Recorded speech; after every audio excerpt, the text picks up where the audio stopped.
Shahararre fitaccen aka fi sani da jarumi za mu iya ce muku Sani Ahmad Damba mawaƙi ne guda ɗaya wanda yake taka rawar gani kuma wanda yake fitar da waƙoƙi iri daban-daban. Dan waka kasance ba kuma abocin bibiya channel mai albarka mai suna Magana Ɗaya TV. Dan so da ka danna mun kalmar ta alamar subscribing da kuma alamar ƙararrawa domin ka tabbatar da cewa kana bibiyar channel kuma kana bibiyar dukkan wasu basiyan aika wannan channel mai albarka take kawo muku kuma wannan kuke jin su kuke jin daɗin su kuma kuke ba da su.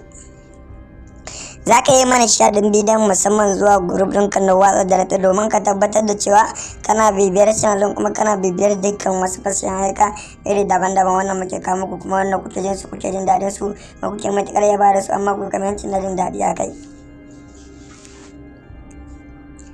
Muna ƙara muku godiya duba da kuke mana share da commenting da lakin a cikin channel din. Hakan ne ke ƙara tabbatar da cewa kuna bibiyar channel din kuma kuna bibiyar dukkan wasu fasiyan aika iri daban-daban wanda muke kawo muku kuma wanda kuke jin su kuke jin daɗin su kuke yaba da su. To mun gode sosai mun ƙara kasancewa da ku a wani sabon bidiyon kuma a cikin channel din.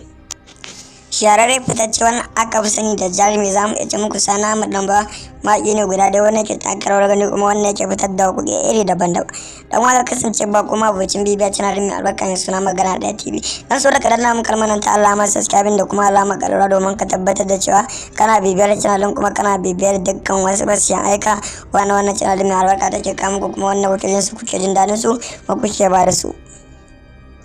Za ka yi mana shaɗin bidiyon musamman zuwa group ɗinka na watsa da domin ka tabbatar da cewa kana bibiyar channel kuma kana bibiyar dukkan wasu fasiyan aika iri daban-daban wannan muke kawo muku kuma wannan kuke jin su kuke jin daɗin su kuma kuke matuƙar yaba da su amma ku kamar na jin daɗi a kai. Muna ƙara muku godiya duba da kuke mana share da commenting da lakin a cikin channel din. Hakan ne ke ƙara tabbatar da cewa kuna bibiyar channel din kuma kuna bibiyar dukkan wasu fasiyan aika iri daban-daban wanda muke kawo muku kuma wanda kuke jin su kuke jin daɗin su kuke yaba da su. To mun gode sosai mun ƙara kasancewa da ku a wani sabon bidiyon kuma a cikin channel din. Shahararre fitaccen aka fi sani da jarumi za mu iya ce muku Sani Ahmad Damba mawaƙi ne guda ɗaya wanda yake taka rawar gani kuma wanda yake fitar da waƙoƙi iri daban-daban. Dan waka kasance ba kuma abocin bibiya channel mai albarka mai suna Magana Ɗaya TV. Dan so da ka danna mun kalmar ta alamar subscribing da kuma alamar ƙararrawa domin ka tabbatar da cewa kana bibiyar channel kuma kana bibiyar dukkan wasu basiyan aika wannan channel mai albarka take kawo muku kuma wannan kuke jin su kuke jin daɗin su kuma kuke ba da su.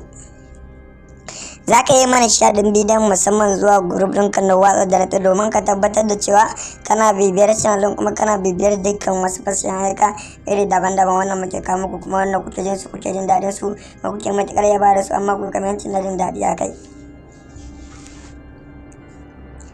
Muna ƙara muku godiya duba da kuke mana share da commenting da lakin a cikin channel din. Hakan ne ke ƙara tabbatar da cewa kuna bibiyar channel din kuma kuna bibiyar dukkan wasu fasiyan aika iri daban-daban